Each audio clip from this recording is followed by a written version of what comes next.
Today we are going to discuss the topic about algorithm. So what is meant by algorithm? Algorithm is an ordered sequence of finite and well defined instructions for completing a task. So and also algorithm is defined as a step-by-step procedure to solve any problems. Then the algorithm is independent of any programming languages.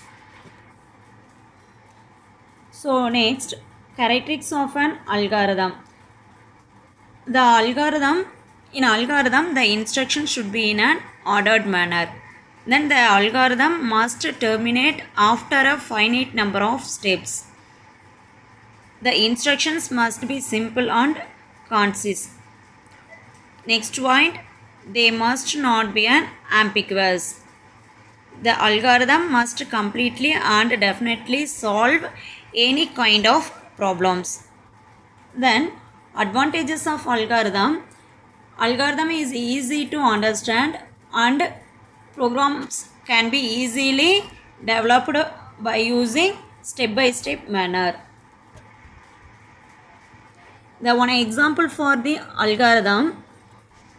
Write the algorithm to find the sum and average of given two numbers. So in every algorithm's first step it should be an start the program and end of the step should be in an stop the program. So in order, step 1 start the program. In that step 2 read the values of A and B. So we want to get the input values A and B from the user. Then calculate. So we want to calculate the sum equal to A plus B. So after getting the sum value, we can calculate the average value. So in that formula, calculate average equal to sum by 2. Sum by divided by 2. So after that we want to print the sum and average value. Finally stop the program.